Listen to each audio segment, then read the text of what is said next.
भारत का सबसे बड़ा प्राइवेट बैंक एक दिन में 30,000 करोड़ गंवा देता है। कारण सिर्फ 45 करोड़ की एक ऐसी पेमेंट जिसे अलेजली छुपाया गया। लेकिन कहानी सिर्फ पैसों की नहीं है, कहानी है एथिक्स की, ट्रस्ट की और उस सिस्टम की जहां बड़े इंस्टीट्यूशंस कभी कभी रूल्स को मैनेज करने की कोशिश करते हैं। आज हम समझेंगे क्या है HDFC बैंक का ये पूरा कंट्रोवर्सी, कैसे अलेजली मार्केटिंग एक्सपेंस के नाम पर पेमेंट छुपाई गई और क्यों चेयरमैन ने एथिक्स की बात करके डेजिग्नेशन दे दिया। लेकिन सबसे बड़ा सवाल, क्या ये सिर्फ अकाउंटिंग ट्रिक थी या कुछ और बड़ा? The deal nobody was suppose to notice. इस कहानी की शुरुआत होती है MSRDC से, यानी Maharashtra state road development corporation, एक बड़ा सरकारी ऑर्गेनाइजेशन जिसके पास हजारों करोड़ रुपए के डिपॉजिट्स थे। अब बैंकिंग इंडस्ट्री में डिपॉजिट्स बहुत इंपॉर्टेंट होते हैं। जिस बैंक के पास ज़्यादा डिपॉजिट्स उसके पास ज़्यादा पावर।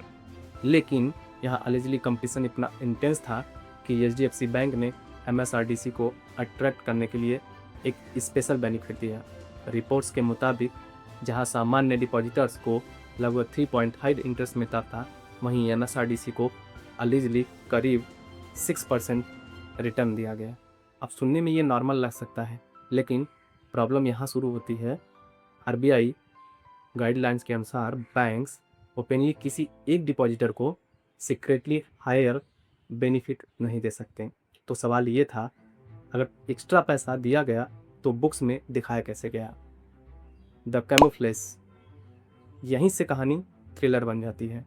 रिपोर्ट्स के अनुसार एक्स्ट्रा पेमेंट को सीधे इंटरेस्ट नहीं दिखाया गया, बल्कि अलेजली उसे मार्केटिंग एक्सपेंस बना दिया। Reason, road safety awareness campaign, यानी कागजों में ऐसा दिखाया गया जैसे बैंक ने अवेयरनेस कैंपेन चलाया हो। लेकिन इंटरनल ऑडिट में एक शॉकिंग चीज़ सामने आई।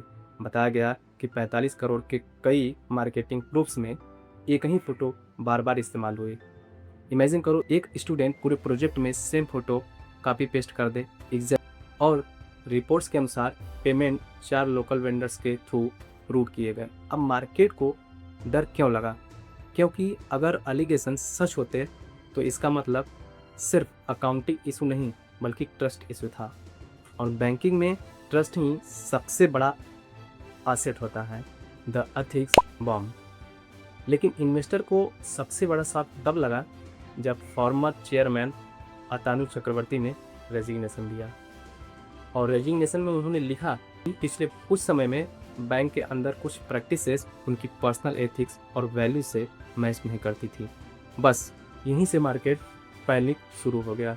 इन्वेस्टर्स ने सोचना शुरू किया, अगर चेयरमैन एथिक्स की बात करके जा रहे हैं तो अंदर कुछ सीरियस इशू हो सकता है।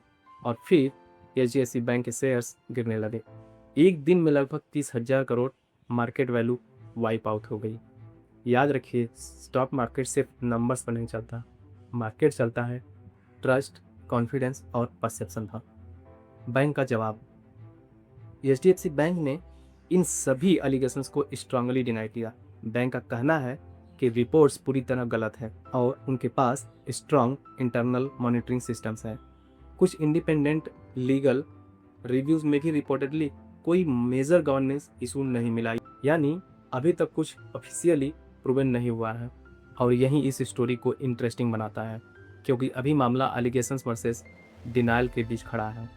अब सबसे बड़ा सवाल यह है, क्या RBI कोई फॉर्मल एक्शन लेगा या ये पूरा मामला इवेंचुअली नॉर्मल मार्केटिंग पर? लेकिन इस पूरे कंट्रोवर्सी से एक कॉमन आदमी क्या सीख सकता है? सिंपल, जब बात फाइनेंस की हो तो ट्रांसपेरेंसी सबसे इम्पॉर्टेंट होती है। छोटा इन्वेस्टर या बड़ा बैंक ट्रस्ट टूटते ही पैनिक शुरू हो जाता है। और शायद इसी वजह से वॉरेन बफेट ने कहा था, it takes 20 years to build a reputation and 5 minutes to ruin it। अब देखना यह है, क्या HDFC बैंक इस कंट्रोवर्सी से और मजबूत निकल कर आएगा या ये मामला आने वाले समय में और बड़ा बनोगा। आपका क्या मानना है? क्या ये सिर्फ अकाउंटिंग एडजस्टमेंट था या कुछ और ज़्यादा सीरियस?